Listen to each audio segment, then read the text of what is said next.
Welcome to the Tough Decisions Network for Entrepreneurs.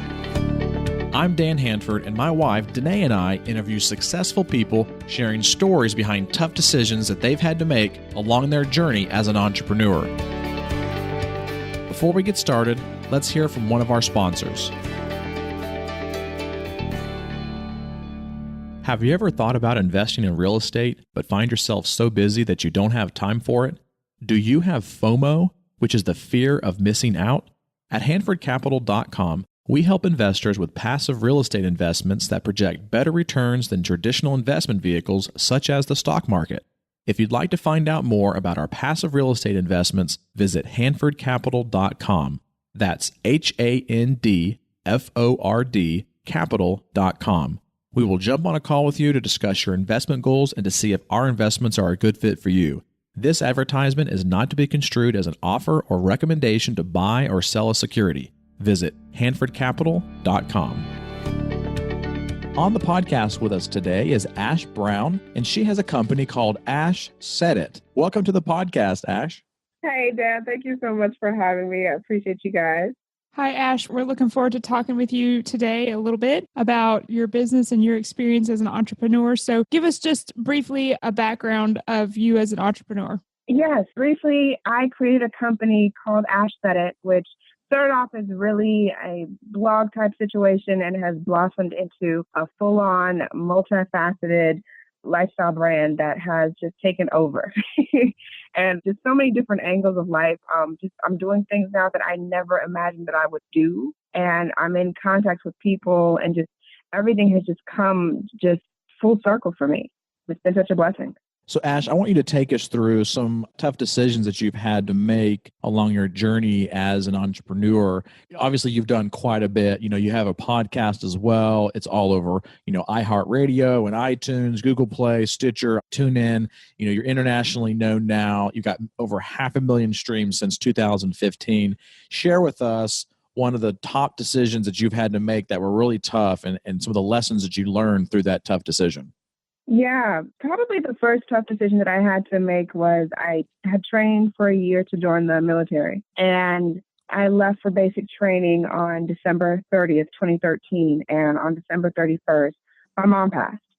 And it was the hardest decision I ever had to make, just for the simple fact that my mom always pushed me to finish what I started. Everything I thought she would tell me to finish, make sure you finish, don't do it halfway, just do it all the way. And I had trained for so long for something. And with her passing, it just kind of stunned me. So it was like, okay, well, what are you going to do? Are you going to, finish it off here with the Army? Or are you going to do something else?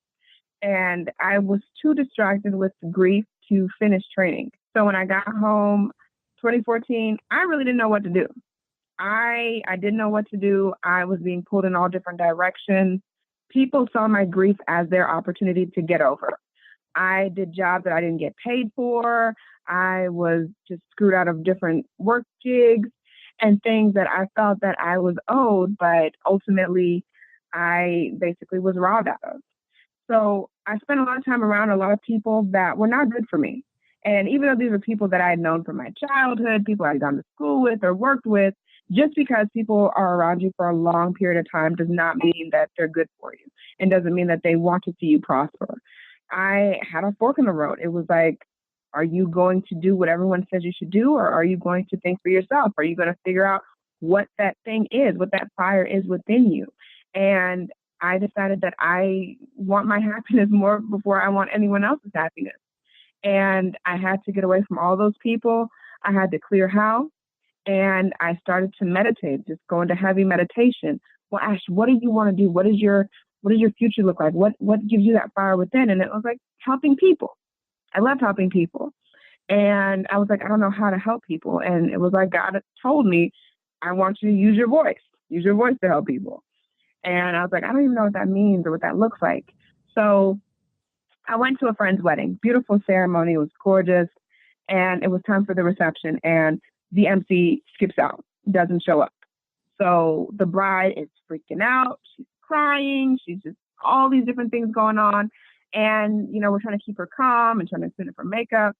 And she turned to me and she's like, Ash, could you host the reception, please? Could you really just do this? And I was like, girl, are you crazy? Like, I hadn't planned on, hosting a reception. I've never even really hosted anything before. What do I do? And she's like, just pretend like you're on the radio again because you're doing radio stuff.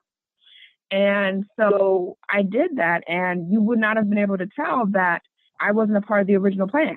So from that gig, I had gotten so many referrals that it was amazing. I was like, okay, wow, this can actually be something. This is pretty cool. And then someone suggested, hey, you need to start a podcast show again. I'd done podcasts previously where I promoted a lot of independent talent, but I just got burned out of it, and I had no interest in it anymore. And I was like, look, I don't even know what it would be about. And they were like, it could be whatever you want. And I was like, okay, what does that even mean? What do you mean it could be whatever I want it to be? And I started to record on my phone just these little short episodes where I was pumping myself up to get ready to go and exercise in the morning. And I would get downloads here and there, wasn't doing it consistently.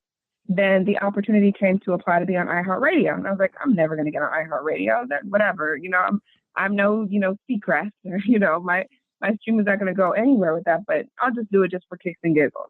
I did it. And about a year later, they shot me an email and said, you've been approved. Your show is on our stream. I was like, oh, snap. So now you're like, okay, people are actually paying attention. You need to actually structure the show better and actually have purpose for the show versus me just kind of shooting the breeze and just doing it whenever. Then I started to invite people to be a part of the program. I started interviewing entrepreneurs, authors, actors, anyone with a story, because everyone's got a story. We just don't know it. And everyone's story isn't just, they just were born into wonderfulness and life just took off for them. There's a lot of hardship that goes into any industry that you go into. Unless your last name is like, Kardashian or something where you're just born into money, you're going to have to work.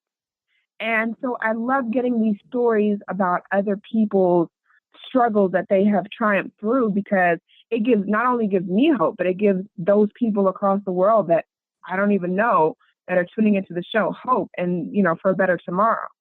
So in short and sweet to the point, the hardest decision was coming back and becoming my own cheerleader.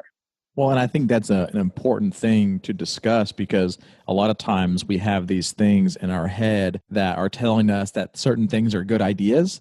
And like in your situation, you had people on the outside that were saying, no, don't do it. It's a bad idea. And I think sometimes, even though our friends, just, want the best for us, it's just not what they are used to. And so, I think that they want the best for us, but they don't want you to sometimes be better than they are. So sometimes they can discourage you from certain things, or they've never walked down that road before. So it's an unknown to them and it's unsafe for them. And they want to protect you from being in that unsafe zone. But as entrepreneurs, and unless we're in that unsafe zone and that unknown zone and that area of, not knowing what's going to happen, a lot of times being uncomfortable is where we need to be.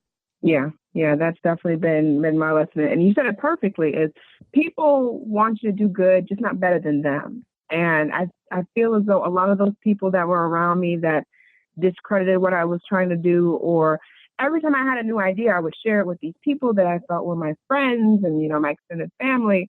And every single one of those ideas, they would shoot down. Oh, that's stupid. You shouldn't do that. That's too much. You're putting too much effort on this. That's never going to work. No one's ever done that. Yeah, well, maybe nobody's ever done it because I meant to do it. That's a great point. I like that. No one's ever done it because you were the one that's meant to do it. Exactly. And I don't have many regrets in life, but I'm really upset that I did not write down some of those ideas that I had that I was sharing with people, because as soon as they shot it down, I was like, oh yeah, they're probably right. It's not going to work. Oh yeah, that's probably really stupid. But those ideas could have been $1 million ideas. But you can't live in regret. You just have to just continue to push forward. What are some of the things that you like to do when you're facing a tough decision as an entrepreneur? I like quiet time. Quiet time is good. It could be just quiet time at home. I could go to the park. I like to sit and actually take in the pros and the cons of that decision. What are the pros going to be? What are the gains that I'm going to get from it? But also, what are the drawbacks? What are some of the costs? What are the cons of it? How is this going to affect and impact me in a year, in 5 years, in 10 years? and how is it going to help the brand grow? So I think a lot, AshSaidIt, I do kind of look at it as my savior because it is a tribute to my mom, because when I started to focus my energy into something that was positive and something that was going to be my future, it started to give me joy again. And I felt joy that I had when my mom was around and encouraging me and telling me that I could do these different things. And I had to find this passion within myself that I never had to look for before. My mom was my everything. So whenever I had an idea, I would always pass it through her first to see what she thought, but I was still going to do whatever I wanted to do. Anyways, but I definitely she was always my first in command with any new decision that I was going to make. And with her gone, it was like basically I was forced to make those life-altering decisions and stand by them, because now I don't have a second in command. It's just whatever Ash said goes. Correct me if I'm wrong, but it sounds like you maybe had a little bit of a roundabout path to becoming an entrepreneur. Like that's not really what you set out to do, but it kind of chose you, if you will. Yeah, I would absolutely say it. I had no intentions of starting this company whatsoever. As I said before, when I joined the Army, previously I was a caregiver. I was a caregiver for my grandfather, for my baby sister, and my mother at the same time. And so that was my full on, that was my job. That was everything that I did for 4 years. And in that time, you don't realize it as you're going through that you're losing pieces of your identity. You're losing pieces of yourself, because I wasn't doing anything for me. I wasn't doing anything in media. I had put all of my credentials and practice and experience on the shelf to be that caregiver for my family, which I would have easily done again. But in that time, I lost a portion of myself. So me joining the Army was me trying to figure out and discover who is Ash and what is her story going to be. And in that, me not finishing and coming back, I was forced to figure something else out. And when it came the time of being everyone else's dreams, everyone else's happiness, everyone else's future, no one stopped to say, hey, Ash, what do you want? What do you want out of life? What do you want your future to look like? Until I actually had to step up and say that for myself, to say, no disrespect, but I can't focus on building your dream and I have not one in my heart. So, yeah, I would definitely say in a roundabout way, I became an entrepreneur really just the way that life goes. It was definitely not planned. So with that in mind, then I guess, do you have a book or a resource that you'd recommend for our audience that maybe has changed the way you make decisions as an entrepreneur or affected the way that you run your business? Napoleon Hill, Think and Grow Rich. That book, I've read it several times. It just puts you in the mind frame of an entrepreneur, because it makes you feel that you're not alone. A lot of times people will go through life and trying to build companies and things, and it can be a lonely road. It can be very lonely when you're building something, and when you have the vision, other people don't necessarily see it, and it's not their job to see it. So Think and Grow Rich, I think, is a really great resource for any aspiring entrepreneurs.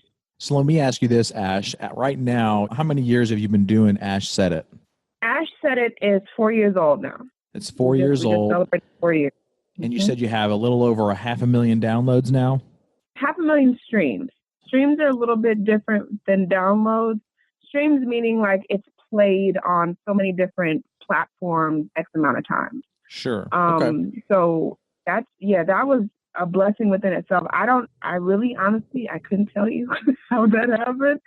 I just kept consistently doing shows. And then as I started to learn how to structure shows and stop doing shows with just, hey, you guys, I went to McDonald's today and, I got this or that, versus actually having a structured show where you're actually making sure that every single show has a motivational piece to it that's going to empower someone.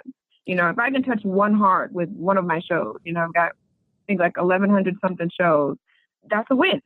That's certainly a win. If one person is changed by my words or someone that I've invited onto the program, that's a win for me.